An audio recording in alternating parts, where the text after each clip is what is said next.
Assalamualaikum warahmatullahi wabarakatuh. Perkenalkan, nama saya Ananda Saskia Ritonga. Saya dari kelas 10 IPA 1, asal sekolah SMA Negeri 2 Rantau Selatan. Di sini saya akan membahas tentang perjalanan hijrah Nabi dari kota Mekah ke kota Madinah.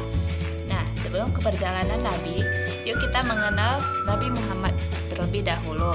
Nabi Muhammad merupakan nabi terakhir umat Islam.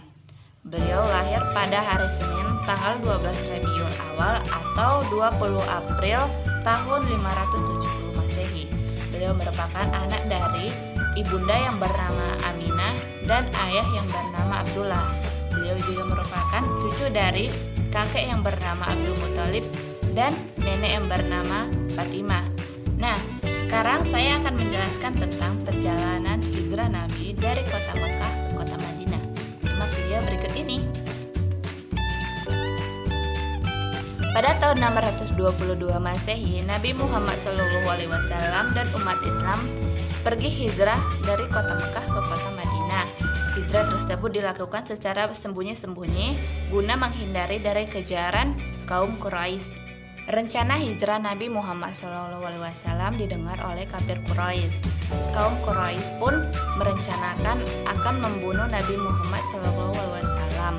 Mereka khawatir Islam akan berkembang di Yathrib atau di Madinah.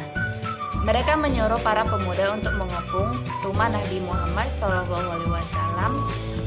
karena khawatir beliau akan lari. Pada malam itu juga, Nabi Muhammad SAW menyuruh sepupunya, yaitu Ali bin Abi Thalib, untuk menggunakan selimutnya dan berbaring di tempat tidurnya. Atas izin Allah, Nabi Muhammad pun keluar dari rumahnya tanpa sepengetahuan kaum kafir Quraisy. Tidak lama setelah Nabi Muhammad meninggalkan rumahnya, kaum kafir Quraisy pun terbangun dan masuk ke dalam rumah Nabi Muhammad SAW untuk membunuhnya. Tetapi mereka hanya menemui Ali bin Abi Thalib yang sedang tertidur. Mereka pun merasa kecewa. Jelang larut malam, Nabi Muhammad menuju rumah Abu Bakar dan mengajaknya untuk hijrah. Nabi Muhammad SAW beserta Abu Bakar kemudian keluar dari jendela pintu belakang, lalu terus ke arah selatan menuju Gua Sur. Mereka berdua pun pergi hijrah menggunakan 2 ekor unta yang telah disediakan oleh Abu Bakar untuk perjalanan hijrah mereka. Persembunyian Nabi Muhammad SAW dan Abu Bakar di Gua Sur nyaris hampir ketahuan oleh para musuh Nabi yang terus-terusan mengejar mereka. Tetapi dengan seizin Allah, mereka selamat dan tidak ketahuan. Kaum kafir Quraisy pun terus mengejar Nabi Muhammad dan mereka sampai di Gua Sur.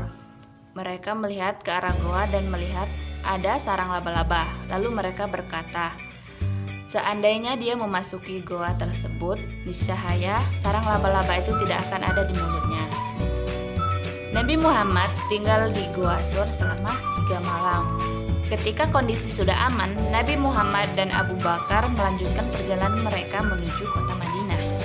Selama 7 hari, mereka hanya beristirahat pada siang hari dan melanjutkan perjalanan lagi pada malam hari dan mengarungi lautan padang pasir. Di tengah perjalanan menuju Madinah, Rasulullah SAW singgah di Kubah, desa yang terletak 2 mil di selatan Madinah.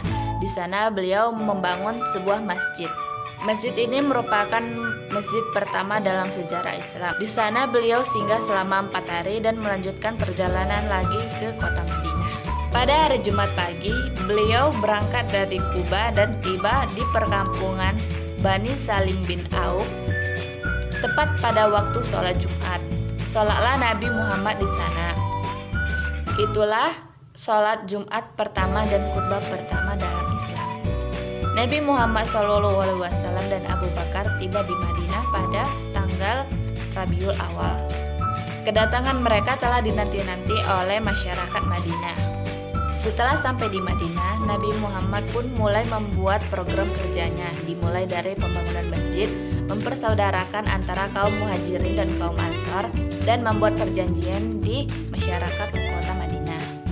Langkah pertama yaitu membangun masjid, sehingga terbangunlah sebuah masjid berdinding bata, berkayu batang kurma, dan beratap daun kurma. Masjid yang dibangun oleh Nabi Muhammad beserta kaum Muhajirin dan kaum Ansor tidak hanya berfungsi untuk tempat sholat saja, tetapi digunakan untuk keperluan selama Nabi tinggal di kota Madinah.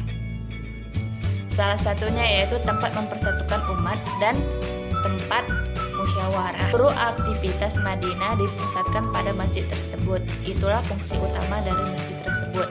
Nah, segitulah perjalanan Nabi dari kota Mekah ke kota Madinah. Semoga bermanfaat. Assalamualaikum warahmatullahi wabarakatuh.